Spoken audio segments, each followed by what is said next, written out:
समझो, यहाँ से जो यहाँ की भक्ति मनुष्य करता है, महिला करती है, हर माँ को इशारा दिया जाएगा अपने बच्चे के लिए।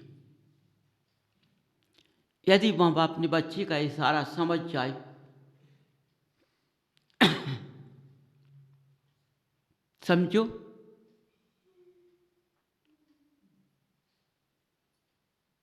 यदि क्रोध आता है, माथा दर्द करता है माँ का,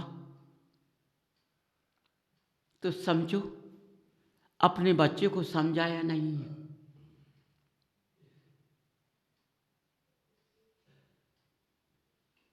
यदि आलिस आता है बच्चे के प्रति, तो समझो बच्चा गलत रास्ते पर हो गया है।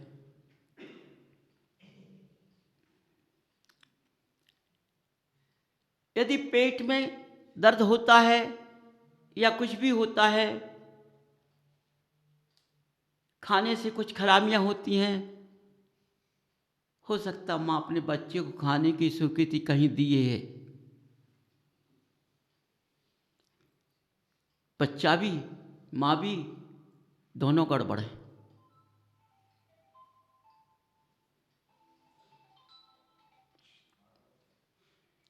यदि माँ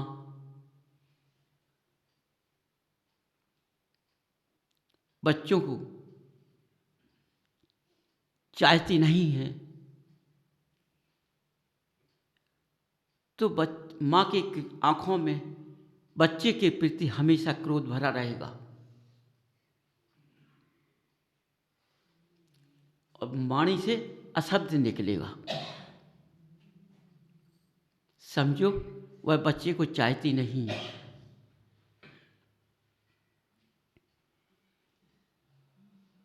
ऐसा बच्चा रास्ते से गिर जाता है।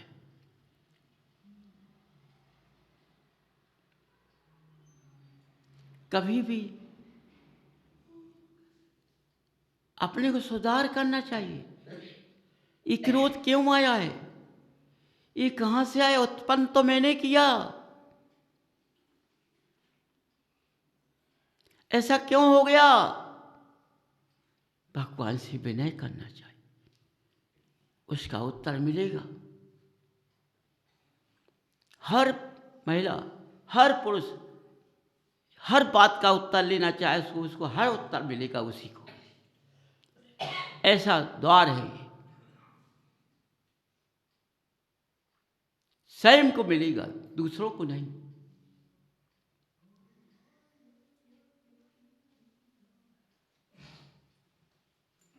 बंधु,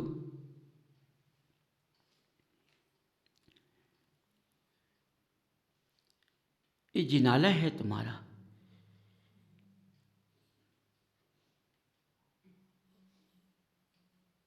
और तुम्हारे अंदर आला है। इनको जहां से उस आले में बैठा लोगे तो तुम्हारा हृदय जिनालय बन जाएगा।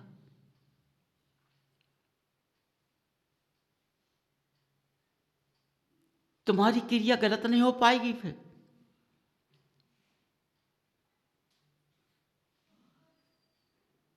बंधु,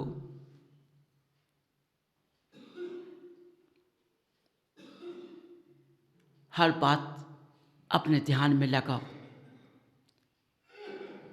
देखो बच्चे को कष्ट होता है तो माँ पिता को कितना कष्ट होता है। बोलो कितना कष्ट होता है। ये क्यों हुआ? तुम्हारी गलत क्रियाओं से, गलत रास्ते से। ये बच्चा रास्ते से दूर हो चुके हैं। ऐसी गलतियों से क्या होता है, बच्चा तुमसे बाहर निकल जाएगा।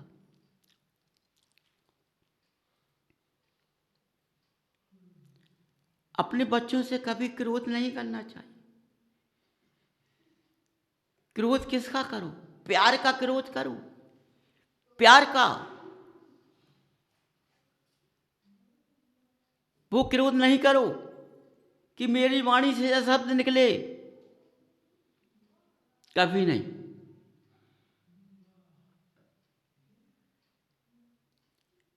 समझो, क्योंकि यदि तुमने ऐसी वाणी निकाल दिया शब्द की, तुम्हारे अंदर की वाणी से परमाणु जो निकलेंगे वो बच्चे अंदर प्रवेश करेंगे।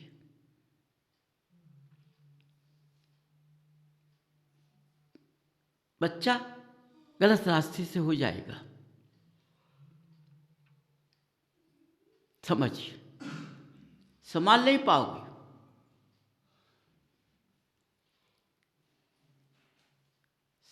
बंधु,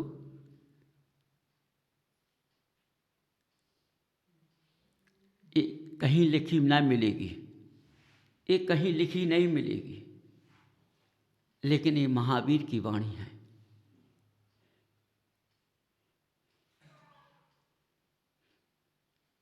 समझो, ध्यान से। इस तरह की जब क्रियाएं होती तो पैर अच्छी जगह थमेगा और बुरी जगह आगे बढ़ेगा। समझ जाओ, बुरा समय होने से मेरा पैर आगे भाग रहा है और अच्छा समय से हमारा पैर थम रहा है।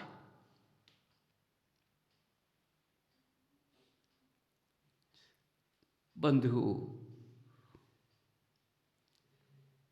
ये पैरों को तुम वैसा मत समझो।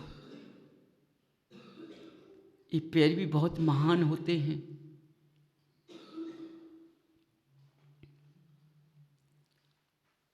समझो,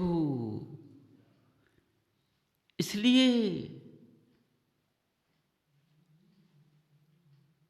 आज गृहस्थ के अंदर जब हम पैर की दम पर अपने शरीर को थामेंगे तो मेरा शरीर गड़बड़ नहीं हो पाएगा, गलत रास्ते पर नहीं जा पाएगा, अच्छे स्थान पर जाएगा। आज वर्तमान में चारों तरफ देखो,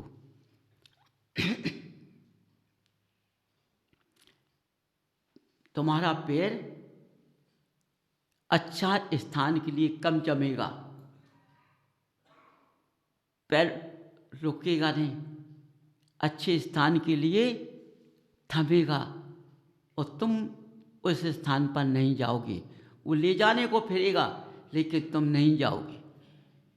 तुम्हारे मन ने अच्छे स्थान को पैर पर नहीं जाने दिया। वो बहुत प्रयास किया, नहीं, उसको अच्छे स्थान पर थमना था, तुमने नहीं चलाया और गलत स्थान पर पैर को चला दिया, तुरंत भाग गया पैर।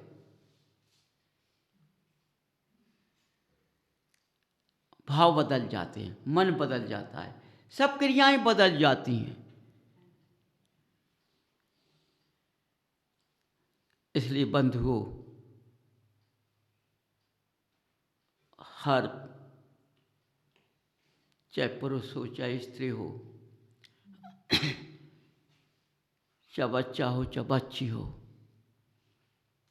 विद्वान हो, हर बात को अपने अंदर उतारना है, उतार से वाणी को निकालना है। मेरी वाणी बिखरने ना पाए,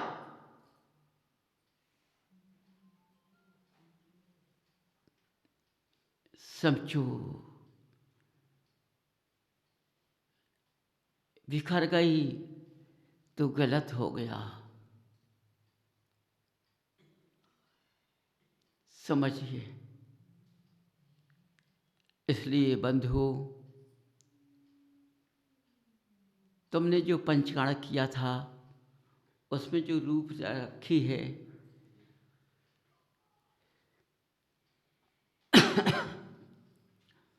अच्छा है,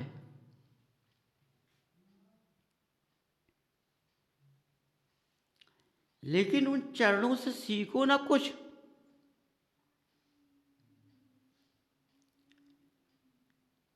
उस चरणों से क्या होता है, अंदर से अच्छा आशीर्वाद मिलता है। समझो, जैसे कोई शिष्य गुरु के चरणों में नप जाता है तो गुरु तुरंत आशीर्वाद देता है। जो बच्चा अपने माँ पिता को झुकता है वो माँ पिता तुरंत आशीर्वाद देते हैं।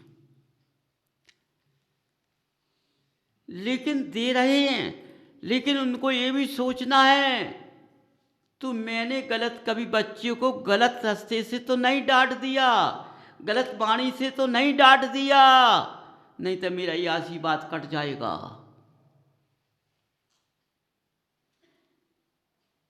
समझो, क्योंकि पैर झुक में मस्तक झुक गया तो खुश हो गया, और जिस दिन पैर मस्तक नहीं झुका तो भाव बदल गया,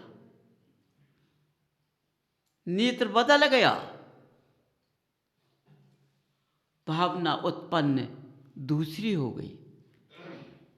तो ये सोचना है, विचारना है अंदर से कि आज यदि पैर मेरे नहीं छू पाए, चाहे गुरु हो, चाहे पिता हो, चाहे माँ हो,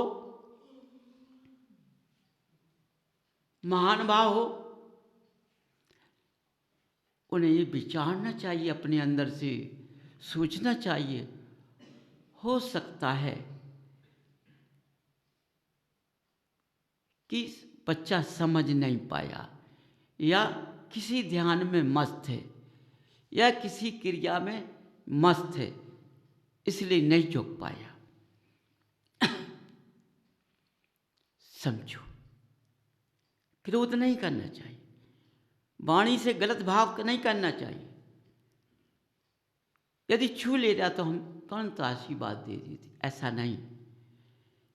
हो सकता है कोई किस हिसाब से छूता है, कोई छल कपट से छूता है, कोई बदले के भाव से छूता है, तुम पकड़ नहीं पाओगे किस हिसाब से छूता है। कोई तुम्हारे ऊपर मोहिनी विद्या फेंक में आया हो, उससे छूता हो, क्योंकि आज वर्तमान का समय बहुत बदल गया है। पहले नहीं था ऐसा, अब ऐसा ही है। कोई छल कपट से भी छूता है, कोई मोहिनी से भी छूता है। समझो, अंदर के भावों को पकड़ना है। यदि तुम्हारी क्रियाएं सही हुई तो पैर छूने वाला तुरंत पकड़ जाएगा। समझिए,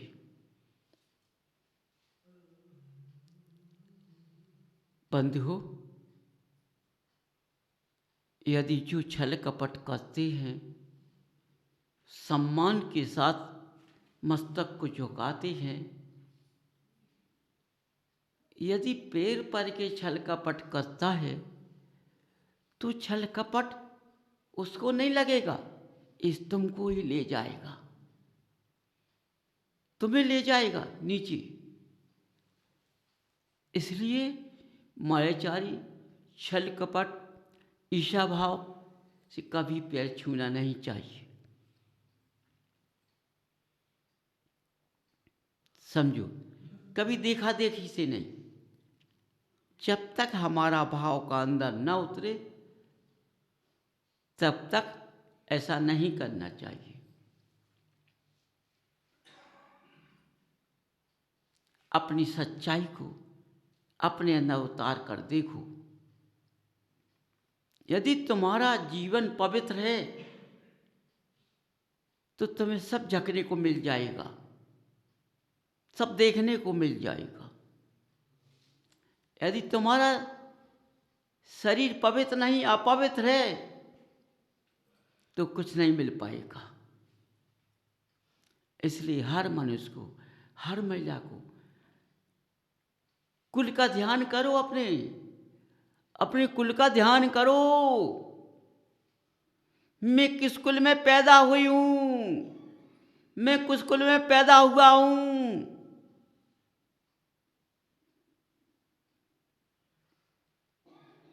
हमें अभक्ष का भोजन नहीं करना चाहिए। हमारे घरों में अभक्ष नहीं आना चाहिए।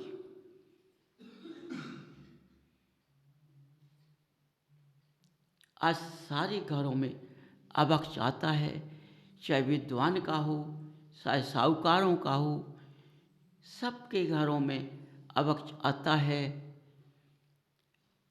समझो विरोधाभाव कराता है। हर घरों में विरोधाभाव छा गया है। चाहे माँ हो, चाहे बेटा हो, चाहे पिता हो, चाहे पुत्री हो, चाहे पत्नी हो, चाहे पति हो, चाहे भाई हो, सब में विरोधाभास छा गया है। किसी ने एक दूसरे को दर्जा नहीं दिया। समझो,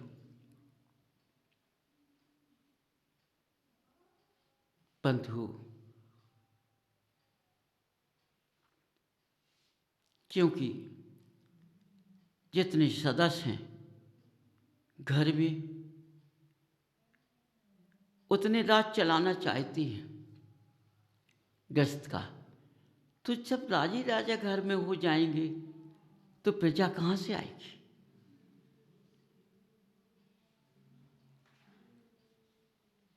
एक राजा अपने राज को चलाता है,